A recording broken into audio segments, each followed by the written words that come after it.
brain, I said, I have to go on this rock. I don't know why. It was, part of me was, I have to conquer this rock. I don't know what it is, but so as soon as I saw that rock, I went to it, and I stepped on it. This was getting me a little closer to the edge. So when I stepped on it, because the water was so cold and it flowed a little bit over the rock, it formed a thin layer of ice. So when I stepped on that rock, there was no footing, and I slipped back, and it was so quick. The only thing I could think or say was just, God save me. Because I had a big laceration on my bottom, and I also broke my L2 vertebrae in my back. So the surgeons were kind of arguing with each other about which surgery to do first.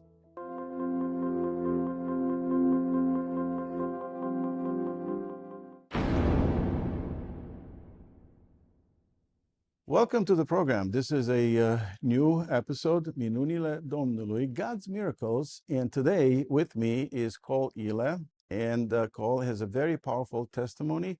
And we will show that in this video that we're going to show up. But first, I want to say welcome, Cole. Thank you for coming. Thank you. Thank you for bringing me here. You look fine. You look very well. But as we can see, you had a very dramatic experience. And I'd like to show this clip that was prepared by the media team from Romanian Philadelphia Church, which did a wonderful job. So let's watch this clip and then we'll come back. The 18-year-old man was brought to My name is Cole Zachary Ile. I'm 19 years old. I'm from Philadelphia Church, Chicago, and by the grace of God, I'm here today to tell you my testimony. During Winterfest 2023 in North Carolina, our youth group of about 60 people decided to take a hiking trip to High Shoal Falls in South Mountain State Park. The hike is roughly 2.5 miles long from the base to the top, where you can admire an immense waterfall. As I was stepping across the rocks, one was covered in a thin sheet of ice. This caused me to lose my footing. I immediately blacked out, and the powerful river current began pulling me towards the edge of the waterfall. The last thing I remember before going over the edge was shutting my eyes and thinking, God, save me. Upon arriving in the hospital, I was in critical condition, unable to move, unable to speak, unconscious, and as close to a lifeless body as you can imagine. At the time, my overall body temperature was 76 degrees Fahrenheit. To put it into perspective, a body temperature below 95 degrees can be fatal.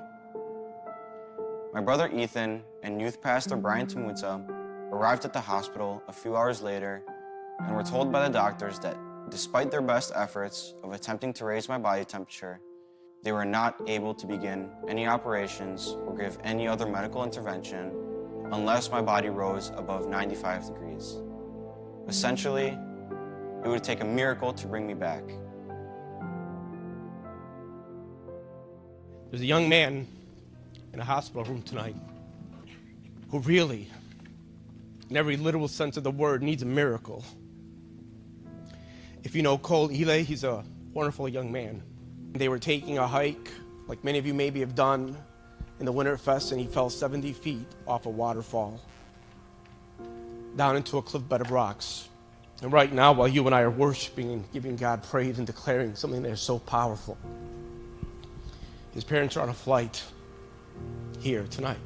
Can we lift up Cole Ile, lift up John, his father, his mother, Ronella, who is probably losing her mind, and say, God, heal him. You're not done. God, next year we want Cole to give a testimony. Amen?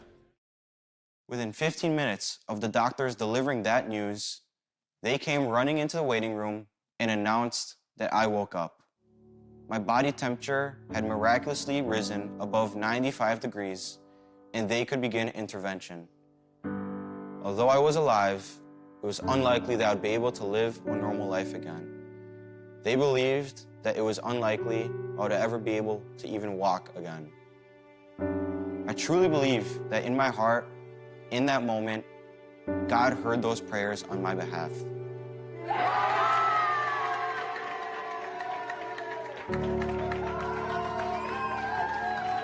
When the doctor said it would only take a miracle, God performed a miracle. When the doctors could not heal, God healed. When humans were not able, God was able. I proudly stand before you today and declare that God healed me. I've relearned to walk, my internal organs have all returned back to their normal functions, and I'm about 80% of the way to a complete recovery. For the time being, I'm required to wear an ankle-foot orthotics brace, and I still struggle with lack of sensation in my left leg. However, I believe that God is still healing me today. High Shoal Falls has a total height of 80 feet from top to bottom. The exact distance of my fall is not clear, as I landed off to the side of the waterfall as opposed to in the water pit at the base. However, park rangers and the medical team estimate that the fall was between 70 to 80 feet directly onto the rocks below. The Lord says in Habakkuk 1:5, "For I am doing a work in your days that you would not believe if told." If God told me that 1 year ago today that I would fall 80 feet down a waterfall onto solid rock and live to tell a story, I would not believe it. So, Cole, you're looking fine. You're looking very normal. How are you feeling? I feel good. I'm walking. I just started working recently. So let's go back to that Winterfest episode. How long ago was it? This was last year, 2023, in February 18th. Okay, so a little bit over a year ago, you had this. We were attending with a group from our church, the Winterfest festival, and usually you go hiking, and that's where you were when something unexpected occurred. Tell us what happened. Yeah, so we were hiking with our group. This was Saturday morning. Saturday morning, we usually have some free time, so it's kind of tradition to go hiking at this place. We go every year. So this trail is about 2.5 miles long, and at the top of the trail, there's a big waterfall. They say top to bottom is around 80 feet, 70, 80 feet around there. So yeah, we went with our youth group. We took a bus ride there, and then we hiked up the trail 2.5 miles, and you could see a nice big waterfall. It's a really nice area there. So what happened over there? You were together.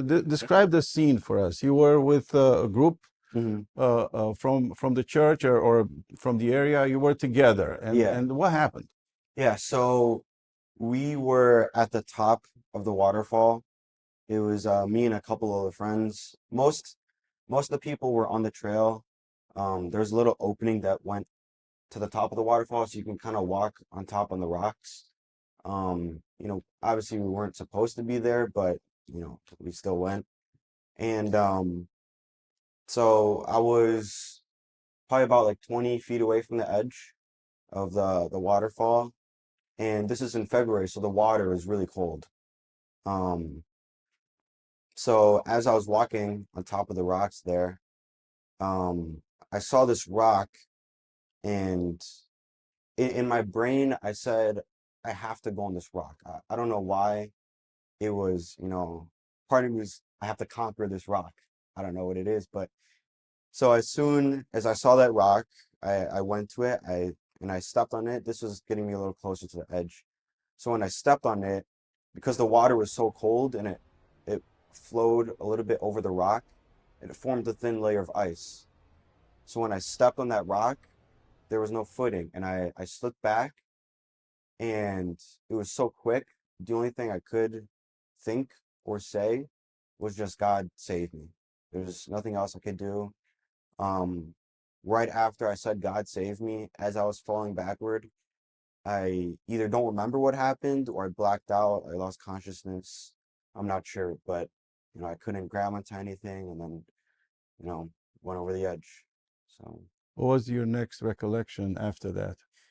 the next thing, I remember waking up at the bottom, and I was wedged between two rocks and a log there.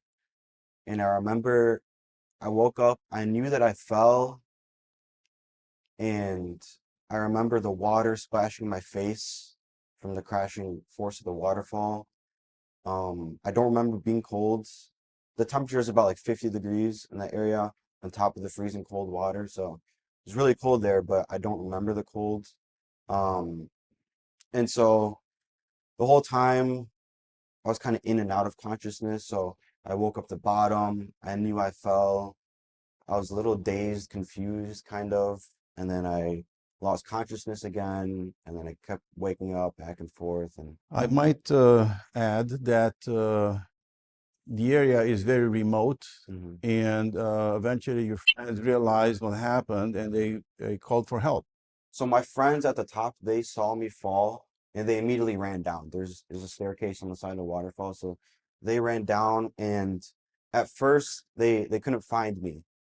They were looking for me. Nobody was at the bottom, so nobody at the bottom saw me fall. They're all at the top. So when they came down, they had to look for me. And it took them maybe 10 minutes to find me and to get to me because my one of my friends, his first thought was I was turned upside down and I was in the water. So this whole time I could have been drowning or, something else. So they wanted to find me as soon as possible. So as soon as they saw me, they kind of saw my legs was hanging over the log, and he got to me. So this is on the other side of the waterfall. So on one side is the trail, and there's kind of like a patio, a platform you can stand on and kind of just look at the waterfall. But I was on the other side where there's no trail. It's just rocks. It's slippery. There's ice. It's steep. So to get to that area was really hard. And so my friends, they had to be super careful. They had to go down the trail, then go around, then back up through a forest. And it was pretty scary for them. So it took them about 10 minutes to get to me. And all my friends were there. My brother was there, a couple other people. And at this point, there's nothing they can really do because they can't pick me up and carry me across because how are they going to carry me across? So as they're there, all at once, I don't remember this, but this is what my friends told me. They said all at once, out of nowhere, they all just started praying. It was the only thing they could do. They couldn't lift me up. They couldn't, drag me out or anything. All they could do was just pray. So they prayed for I don't know how long, and um, in total, I was there at that place for maybe 2, 3 hours. Um, I couldn't move. I couldn't really do anything. I was talking a little bit, but not too much. Um, so after my friends were there and they kind of talked to me a little bit, I went back to sleep. I don't remember. And then the next thing I remember was two park rangers that finally got to me, and they were kind of assisting.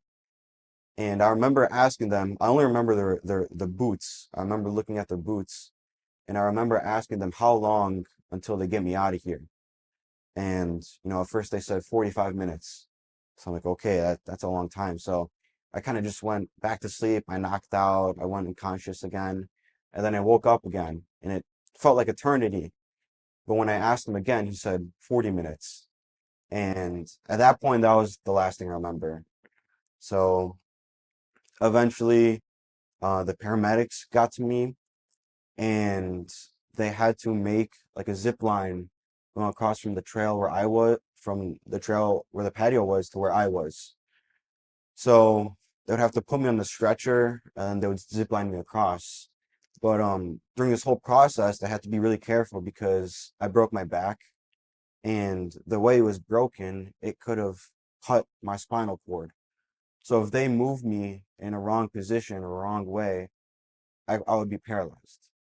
So they had to be super careful putting me on the stretcher, and then they were finally able to zip line me across. And then with a couple other friends, my brother and the paramedics, they had to hike down the whole trail with me on their shoulders for 2.5 miles, doing rocks and mud and stairs and all that stuff. So after a couple hours, they finally got me out, and since it was a remote area, they had to take me with an ambulance for a little bit.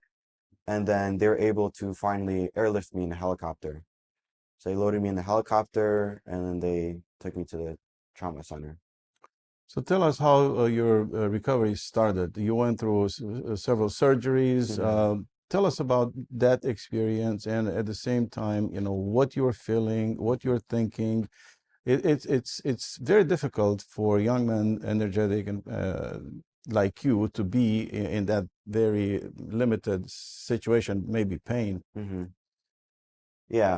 So at the hospital, because the water was really cold, I was soaking wet, and the temperature was 50 degrees, so I had really bad hypothermia. So the normal body temperature is about like 97 degrees, 96, 98, around there. And my body temperature was 76, which is extremely low. And they say at that point your body starts shutting down, your organs shut down. I also had no gag reflex, I had no cough reflex. And they say at this point, all the nurses and doctors, they say if you're at that point where you have no reflexes, you're kind of on the way to, you know. So before they could do any surgeries or anything, they had to raise my body temperature. So they were trying for a couple hours, I don't know how long. Um, and but it was only going up, it was really slow. So they had me in a room, I don't know how hot the room, maybe like 120 degrees, kind of like a sauna. And they had me in a bed under a blanket, and they're blowing hot air under the blanket too. So the room was extremely hot, but my body temperature it wasn't really going up. And at this time, I don't know, I'm not sure who texted, but some people at the hospital, maybe it was my friends or some youth leaders, they texted all the leaders in the church to pray for my body temperature because they needed to rise to 95 degrees before they can start any surgeries. So during this time, they tried for a couple hours, but it wasn't rising. So when they texted our youth leader, Tio, and this is at the same time we're at the conference, at the convention, our youth leader, Tio Sforza, he was on stage and he asked the whole congregation to pray for my body temperature. He asked them to pray for me. And when he asked them to pray for them, in 15 minutes, my body temperature rose extremely high, like 15 degrees, 10 degrees, I'm not sure. But when they started praying, my body temperature started rising, which was amazing. So eventually they got my body temperature 95 degrees and they were able to start surgeries. So during this time, the surgeons didn't really know what surgery to do first because I had a big laceration on my bottom, and I also broke my L2 vertebrae in my back. So the surgeons were kind of arguing with each other about which surgery to do first. And there was another anesthesiologist who was there, and I believe she was God sent. God sent her to be there to help guide the nurses, the surgeons, the doctors, because as they were arguing, she kind of helped provide some solutions to, the correct order to do my surgeries. Because if they were to perform the surgery on my laceration first, they would have to do a log roll. So they would have to flip me over. And if they flipped me over, they could have cut my spinal cord. I would have been paralyzed. So I believe she was there and God sent her, and she told them to do my back first. I had a spinal fusion. So after all that, I had my surgeries, and I'll backtrack a little bit. Before I even had the surgeries, they wanted to make sure I was still conscious, or I still, so they tried, waking me up or something, but they weren't getting any response.